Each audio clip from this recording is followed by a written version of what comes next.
करिए।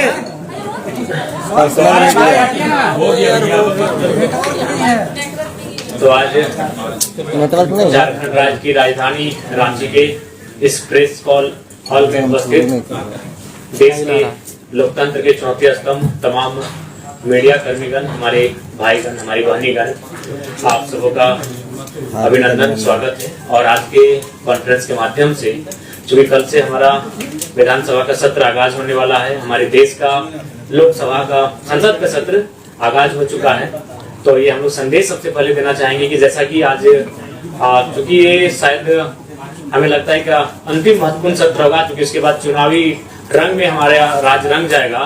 तो इस राज्य की जिन उम्मीदों के साथ ये सरकार चुनने का काम की थी, जो उम्मीदें उन्होंने जगाकर हमारे वोटों को लेने का काम किया था, और हम लोगों ने एक बड़ी आशा और उम्मीद के साथ वर्तमान की सरकार को चुनने का काम किया था, क्योंकि उनके पास ये अंतिम अवसर है।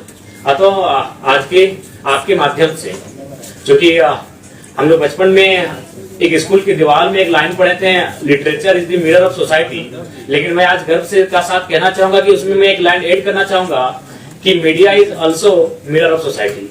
अगर मीडिया अपना काम सही से करे, मीडिया अपना काम निष्पक्ष होकर करे, तो शायद मीडिया भी कहीं ना कहीं सोसाइटी में, जिस प्रकार हम लोग पढ़ते आए थे लिटरेचर के बारे में कि लिटरेचर मिरर होता है, मीडिया भी मिरर का कार्य करती है। तो आज मीडिया के माध्यम से, मीडिया को माध्यम बनाते हुए राज्य की सरकार को विधानसभा सत्र के ठीक पहले मैं ये संदेश देना चाहूंगा कि कृपया करके आप जिन मुद्दों के साथ आए थे, सबसे पहले उन मुद्दों पे आप ध्यान दें। आपके जो मुद्दे थे, जो कि अभी देख सकते हैं कि आप कुछ दिनों से लगातार सोशल मीडिया में एक मैंने तस्वीर लगातार वायरल हो रही है, जिसमें आपके जेपीएससी के विभाग नगर निगम का जो वैकेंसी है, जिसमें मैक्सिमम जो है बाहर के राज्यों को लिया गया। और चिट्ठी देखें आदरणीय मोदी जी, आप मेरा कहना यही है कि आखिर ये राज्य बना क्यों है। आज अगर हम विगत 2 वर्षों की बात करें तो सहिया लोग धरने पर बैठे हैं, पारा शिक्षक धरने पर बैठ के लाठियां खा रहे हैं, सहायक पुलिसकर्मी धरने पर बैठे हैं, रैयत माइंस के एरिया में कोलियरी में धरने पर बैठे हैं। तो इस राज्य के जो नीति नियम बने, आखिर वो किनके लिए बने हैं? जब ये नीति नियम हमें लाभ ही नहीं मिल रहे हैं, तो इसीलिए सबसे पहले नीति नियम की बात होनी चाहिए। और इस राज्य की जनता को भी आह्वान देना चाहेंगे कि आगामी विधानसभा के चुनाव में जो इनके नीति नियम की बात ना करे, ऐसे लोगों को चुनने की आवश्यकता ना करे। आज देखिए ये सोशल मीडिया काफी वायरल हो रहा है, हालांकि जो 60-40 कहते हैं, हमें लगता है 60-40 को फॉलो किया गया है। और भारत का कॉन्स्टिट्यूशन भी कहता है कि आप ओपन रखना होगा, कि कुछ लोग आप पूरे देश से आमंत्रित होंगे। लेकिन मेरा कहना है कि जो सरकार है, उन्हें एक वैकल्पिक मार्ग तैयार करना होगा कि ओपन कैटेगरी में भी से मैक्सिमम झारखंड के लोग आए। आपको ये मापदंड तय करने होंगे और इस पर कहीं रोक नहीं है।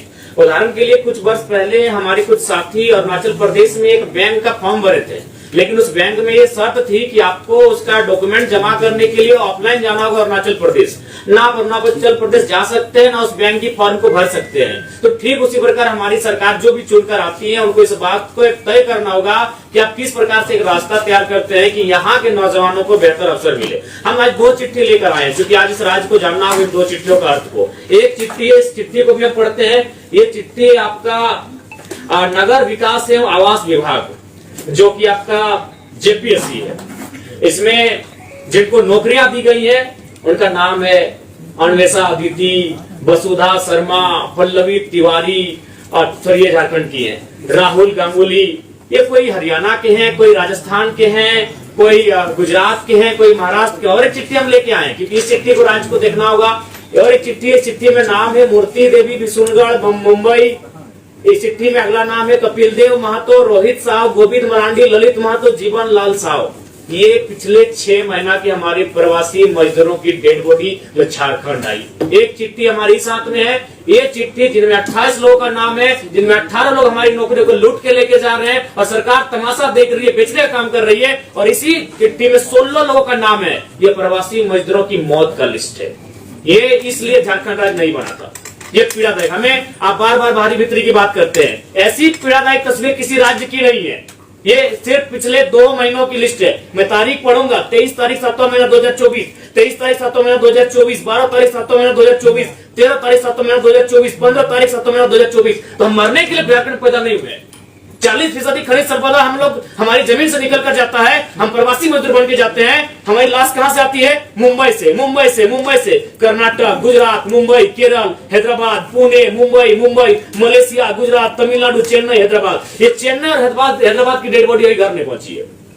4 दिन हो चुके हैं, 4 दिन हो चुके हैं। ये चेन्नई और हैदराबाद की डेड बॉडी अभी तक घर नहीं पहुंची है। मैं आपके प्रेस कॉन्फ्रेंस को कहते कहते मेरे कंठ सूख रहे हैं, मैं भावुक हो रहा हूं। इस दिन के लिए शहीद निर्मल महतो ने कलेजे में गोली नहीं खाई थी। इन लोगों के लिए कलेजे में गोली नहीं खाई थी। इनसे हमारे कोई आपत्ति नहीं है जो जिनका नाम इस लिस्ट में है। हमें आपत्ति सरकार से है। हमने इस लिस्ट के लिए, इस चिट्ठी के लिए हमने सरकार नहीं बनाया था। हमने इस लिस्ट के लिए झारखंड अलग नहीं किया था। हमने इसे रोकने के लिए झारखंड राज्य अलग किया था। ये 16 डेड बॉडी, ये कुछ ही महीनों का रिकॉर्ड कार्ड है। अगर हम आगे बढ़ेंगे तो और दर्दनाक तस्वीर सामने आएगी। पहले सरकार देख रहे हैं कहां कल्पना मैडम जाके प्रवासी मजदूर वापसी आए हैं, उनको लेकर जश्न मना रही है। अरे वो तो जिंदा है, जो लोग मर गए हैं इनकी डेड बॉडी पहले वापस कीजिए।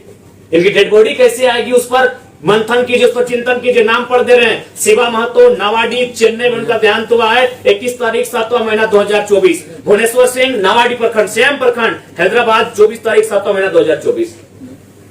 ये 2 चिट्ठी हमारे पास है।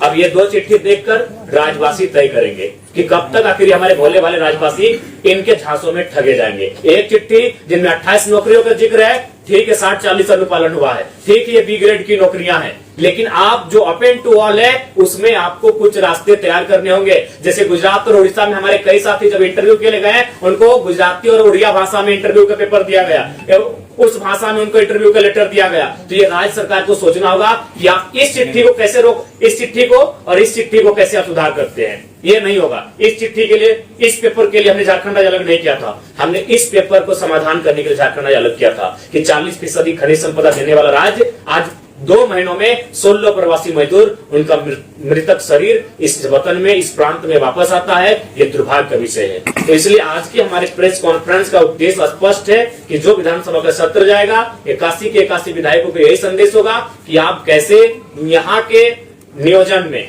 चाहे वो प्राइवेट सेक्टर हो, चाहे वो सरकारी सेक्टर हो, मैक्सिमम झारखंड के लोग कैसे होगा, सदन में आप बैठे हैं, इस बात को आपको तय करना होगा। दूसरी बात, मैं माननीय मुख्यमंत्री से आग्रह करूंगा, देखिए एक कहावत है कि अपना अपना करो सुधार तभी मिटेगा भ्रष्टाचार। यदि आप अपना सुधार नहीं करेंगे तो आप लाख लोगों को बरगला लें। जब समय आता है तब आप अपने आप को आदिवासी का बेटा करके बच जाते हैं, लेकिन इस लिस्ट में आदिवासियों का भी नाम है। इसलिए सबसे पहले मैं आपको एक छोटी सी घटना याद, कहानी आप पढ़े होंगे, एक वेद की कहानी है जो जड़ी बूटियों से इलाज करता था। एक दिन एक महिला अपने बच्चे को लेकर उस वैद्य के पास गई और वैद्य से कहा कि मेरा बेटा का तबीयत खराब है, इसका इलाज कीजिए। तो वैद्य ने कहा 2 दिन के बाद आइए। जब 2 दिन के बाद महिला अपने बेटे को लेकर वैद्य के पास गई तो वैद्य ने कहा कि इसे कहिए गुड़ ना खाए। तो वो महिला बहुत नाराज हो गई कि ये 2 दिन पहले भी ये बात बता सकते थे। तो वैद्य ने कहा कि आपके जाने के बाद मैंने पहले गुड़ खाना बंद किया। तो ठीक मुख्यमंत्री को कहना चाहेंगे, आप आदिवासी अगर हितैषी हैं तो पहले नेमरा गोला के अलावे जहां जहां आपका जमीन है आदिवासियों को वापस कर दीजिए, तभी आपको आदिवासी हितैषी कहेंगे। आप धनपोकारो में रखेंगे 1 एकड़ जमीन, आप दुमका में रखेंगे, आप रांची में रखेंगे, बिल्कुल। अगर आप सच में आदिवासी हितैषी हैं तो पेपर के पन्नों में नहीं और आपके भाषणों में नहीं, आप आज से ये मुहिम शुरू कीजिए। क्योंकि अगर नेता बदलाव नहीं करेंगे, अगर नेता नहीं बदलेंगे तो ये राज्य नहीं बदलेगा। तो इसलिए उनसे हम पहले आह्वान करते हैं। और बाकी तो हम लोग विधानसभा के लिए तैयारी कर चुके हैं। विधानसभा में हमारी पुरजोर उपस्थिति होगी और उम्मीद करते हैं कि इस बार का विधानसभा का चुनाव उस उद्देश्य के साथ लड़ा जाएगा जिस उद्देश्य के साथ इस झारखंड राज्य को अलग किया गया था। और उसके लिए तमाम राज्य से हमें अच्छा समर्थन मिल रहा है, पूर्ण समर्थन प्राप्त हो रहा है। तमाम वर्ग के लोग जुड़ रहे हैं। अब एकेडमिक बौद्धिक लोग भी हमारे साथ जुड़ने लगे हैं और हम उम्मीद करेंगे कि इस राज्य की बेहतरी के लिए एक बेहतर कार्य करके जाए। और बाकी आपके इस सवाल के लिए हम आमंत्रित करते हैं। नियोजन नीति को लेकर के और हेमंत सोरेन की जमीन को लेकर के आप निशाना साध रहे हैं। आपके पास क्या कोई आंकड़ा है जहां पे हेमंत सोरेन ने गलत तरीके से नेमरा के अलावे जमीन खरीदी? जी, एक सम्मानित प्रभात खबर में छपा था। हम लोग आखिर किसी सोर्स से ही बात कर रहे हैं। अगर हम गलत हैं तो फिर उस अखबार पे आपको फटकार लगानी होगी। ये बोकारो का मामला है। प्रभात खबर का प्रेस कॉन्फ्रेंस छोड़े हैं, आपके पास कोई? जी, हमारे पास तमाम सबूत है। उसके लिए आप हमारे साथ चलिए, स्टिंग ऑपरेशन के साथ आपके साथ हम लोग खड़े रहेंगे। नियोजन नीति को लेकर के एक बातचीत सदन में हेमंत सोरेन ने कही थी मुख्यमंत्री रहते हुए कि भले ही 60-40 का ये चल रहा है, लेकिन प्रयास रहेगा कि 80% जो लोग हैं वो झारखंडी लोगों तो कैसे करेंगे आप? नहीं, वही मैं आपसे वो जानना चाहता हूं। जी, उसके लिए हम लोग सुझाव देना चाहेंगे कि जिस प्रकार से BC1 BC2 का आपने ड्राइव किया है, सेंट्रल लिस्ट में OBC है और जब वो राज्य में आता है तो BC1 BC2 बन जाता है। तो एक सुझाव हमारा रहेगा कि आप जनरल 1 और जनरल 2 में परिभाषित करें। आप 60-40 के बाद जो 20 आएगा उसको जनरल 1 में रखें और बाकी जो अगला 20 आएगा उसको जनरल 2 में रखें। जनरल 1 में ये शर्त रखें कि इसमें जो भी भरेंगे वो झारखंड के ही भरेंगे और उनका आधार होगा कि खतियान के आधार पर आपकी जो आवासीय प्रमाण पत्र निर्गत होंगे, आपके जाति प्रमाण पत्र निर्गत होंगे, झारखंड से निर्गत होंगे। और उसके बाद जो आप जनरल 2 रखेंगे जिसमें बाकी 20 बचेगा, उसमें आप पूरे हिंदुस्तान का मंतव्य कीजिए। एक बात ये बताइए कि आप अब आंदोलनकारी तो है नहीं, नेता है, चुनाव लड़ने जा रहे हैं जी। ये जो कुछ नाम जो सार्वजनिक कर रहे हैं, जिनको नौकरी मिली है, जो बाहर के हैं, सुरक्षा का मसला आता है, क्योंकि स्थानीयता यहाँ का बहुत बड़ा मुद्दा है, गंभीर मुद्दा है, सेंसिटिव इशू है। जी, झारखंड के लोग बहुत सरल होते हैं। मैं उदाहरण दे रहा था, मैंने कहा कि उनसे हमारी कोई बैर नहीं है, हमें उस सिस्टम से आपत्ति है कि आप हमारी बोडियां प्रदेशों से वापस आएंगी और हमारे हिस्से की नौकरियों का किसी और को बांटेंगे, इससे लेकर हमें आपत्ति है। जयराम जी, आपके केंद्रीय पदाधिकारी 5-5 लाख रुपए लेकर टिकट बांटने का काम कर रहे हैं, क्या कहेंगे? देखिए, अगर आप प्रमाण देंगे तो अगले दिन उनको सस्पेंड कर देंगे। जी, मैंने आपसे सवाल किया है, आप बताइए उसके बारे में। देखिए, इसके लिए हम लोग भी सुने हैं, ये चर्चाएं हम तक आई हैं और ऐसी चीजों से आप इनकार भी नहीं कर सकते, इनमें सत्यता है। हम लोग भी इस पर लगातार इंटरनली जांच कर रहे हैं। अगर ऐसे लोग सामने आएंगे और अगर प्रमाण हो जाएगा तो उनको हम लोग अपने संगठन से बाहर करेंगे। आपको विदेशों से भी फंड आ रहे हैं, उसके बारे में कुछ बताएं। जी, हम आप जब बोलेगा हम सर्जरी कर देंगे। अगर अभी समय दीजिएगा तो मेरा फोन पे सामने विदेश से आए हैं, 1 रुपए से लेकर 10,000 20,000 तक आए हैं। वो प्रवासी मजदूर जो दुबई, कुवैत, मलेशिया में रहते हैं। आप चाहे तो मेरा फोन ले लें, हम आपको पासवर्ड भी दे देते हैं। मेरा आखिरी सवाल है, कितनी सीटों पे आप चुनाव लड़ेंगे इस विधानसभा में? देखिए, हम लोग मैक्सिमम सीटों पे चुनाव लड़ेंगे। पिछले बार हम लोग कहते 55, लेकिन जब हम लोग पलामू प्रमंडल का दौरा किए तो वहां भी 2-3 सीटें ऐसे दिखी जहां हम लोग को आसार दिखे, तो लिहाजा हम लोग भी जैसे जैसे समय बीतेगा हमारी सीटों की संख्या बढ़ेगी। क्या बीजेपी ने 7 से 8 सीटें आपको ऑफर की हैं? देखिए, 2 विधायकों को मंत्री बनाने का ऑफर? देखिए, सबसे पहली बात, हमने तो ये नहीं कहा था बीजेपी, हमने तो अपने भाषण में स्पष्ट कहा था कि हाँ ये सत्य है। ये तो हमने कई बार कहा है कि हाँ ऑफर था, लोकसभा में भी था।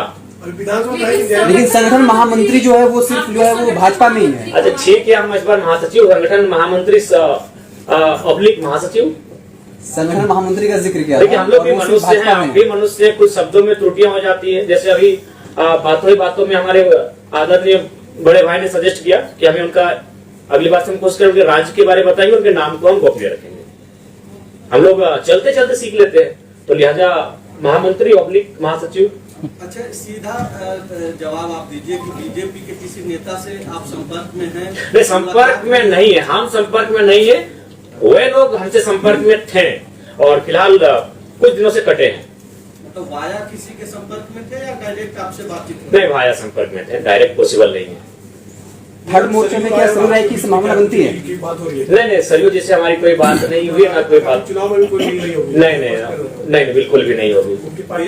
अगर वो नेतृत्व स्वीकार करते हैं, आपका एक शर्त था कि आपका नेतृत्व स्वीकार करें, अगर सरयू राय अगर आपका नेतृत्व स्वीकार कर लेते हैं तो क्या थर्ड मोर्चे में इनकी संभावना बनती है? देखिए, वो काफी आयु में हमसे वृद्ध है, तो हम चाहेंगे कि वो जहाँ है बेहतर हैं और हम लोग लगता है कि शायद उस तरह से हमारे जो युवा हैं, पता नहीं उनके साथ फिट बैठेंगे कि नहीं, तो उस पर कभी बातचीत हुई नहीं और हम लोग उस पर बातचीत भी नहीं किए हैं। हम लोग अपने स्तर से अपने आप को बेहतर कैसे करें इस पर काम कर रहे हैं। विधानसभा चुनाव में क्या किसी पार्टी के साथ आप गठबंधन करेंगे? नहीं, हम लोग चुनाव प्रेस लड़ेंगे और बिल्कुल अपने सिद्धांतों के साथ लड़ेंगे। मतलब एक तय है कि आप नहीं किसी से गठबंधन करेंगे? जी भैया, संजय भैया है क्या?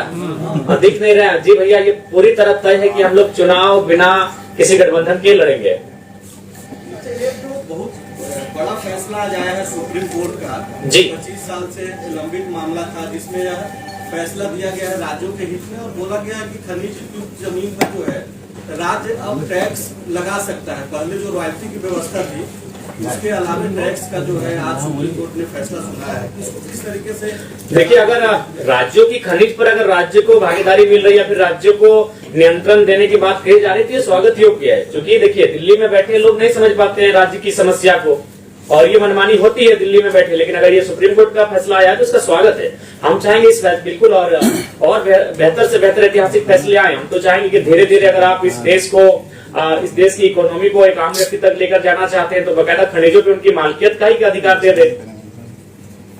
इधर आप कल दिल्ली भी गए थे। जी हमारे जो वरीय उपाध्यक्ष महोदय हैं वो अस्वस्थ हैं, वो रांची मिलने आए थे, पता चला वो दिल्ली चले गए, हम लोग भी चले गए, लेकिन काफी कॉन्फिडेंशियल उनका इलाज चल रहा है, नहीं मिल पाए। तो हम पहले दुआ करेंगे, प्रार्थना करेंगे वो जहां है जिस हाल में है मजबूत रहे और स्वस्थ होकर जल्दी वापस आए। तो क्या उनको अभी विधानसभा चुनाव में दिल्ली से उतारेंगे?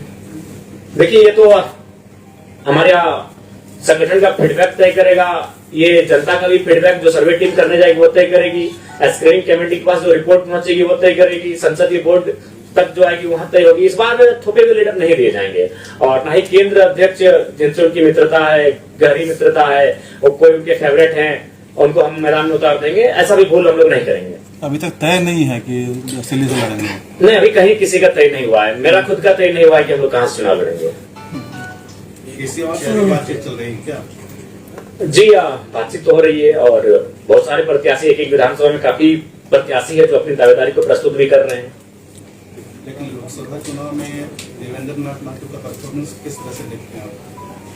जी बढ़िया रहा है, हमारे सभी प्रत्याशियों का परफॉर्मेंस बढ़िया रहा है, रांची रहे, हजारीबाग रहे, धनबाद रहे। तब तो उनकी दावेदारी बनती है।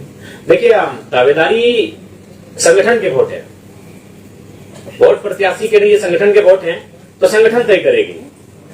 क्योंकि हम लोग जब ये चुनाव हम लोग नहीं लड़े तो उस समय हम लोग कहते कि संभावना बढ़ेगी कि लोकसभा में जिनको अवसर मिलेगा, विधानसभा में थोड़ा सा, लेकिन कुछ चेहरे हैं जिनको रिपीट भी किया जाएगा, तो वो संगठन तय करेगी। वहां का जो फीडबैक सामने निकल कर आएगा वो सारी चीज तय करेगी। 28 तारीख को आप लोग बैठक कर रहे हैं अधिवेशन में, उसमें क्या कुछ?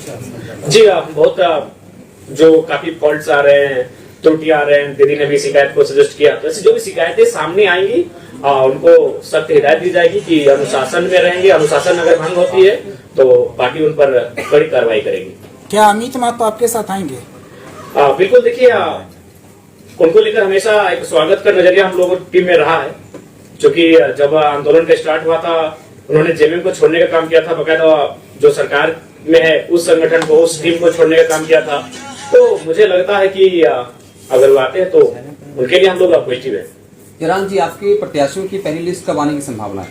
हमें लगता है कि इस महीने में, चूंकि सावन का महीना है, हम लोग को खेती बाड़ी का महीना, झारखंड खेती बाड़ी का प्रधान राज्य है, तो खेती करते करते पहली लिस्ट आप सबके सामने होगी। इधर सूर्य सिंह बेसरा भी एक चिट्ठी निकाले हैं और वो भी एक अहम बैठक जिसमें आप लोगों का